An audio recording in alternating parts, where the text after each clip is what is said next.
going to be showing you how to solve the Pyraminx. The first step to solving the Pyraminx is to get all the corner pieces into the correct spots. So, this one is not in its correct spot. As you can see, if you turn it like this, then it will be matching with the ones right next to it. This one, turn it like this, it will be matching. This one, now it's matching. And this one, now it's matching. Now the next step is to get all the yellows onto the bottom. How you know what the bottom is that the top piece does not have any yellow on it. It just has green, blue, and red.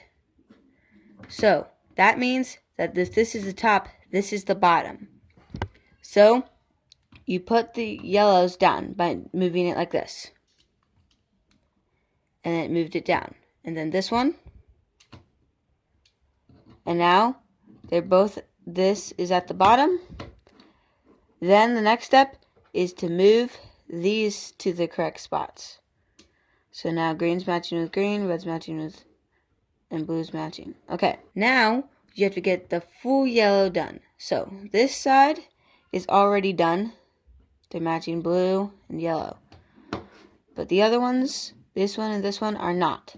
So you find the piece. So this is the red and yellow piece. So you move it over to where red and yellow are, and you do this algorithm. And it'll be solved. Okay, now you have the green and yellow. If it's on this side, then you'll do this algorithm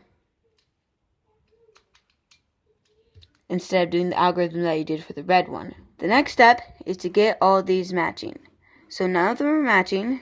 This one needs to go right here.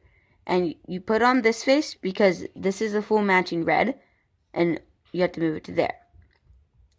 And then you'll do this algorithm.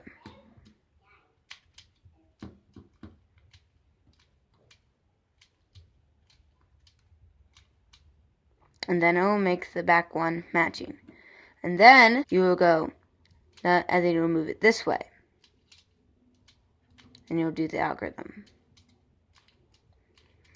And then, now you have the back one matching, then you'll do the last algorithm, which will swap these two.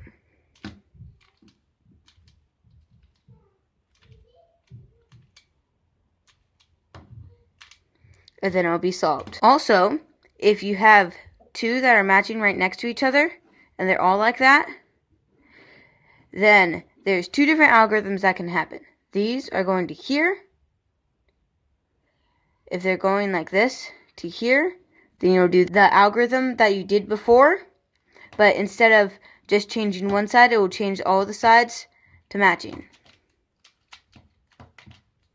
And it'll be solved. The other one is if it's going this direction. Then you'll do the other one that makes just one on the end, which is this.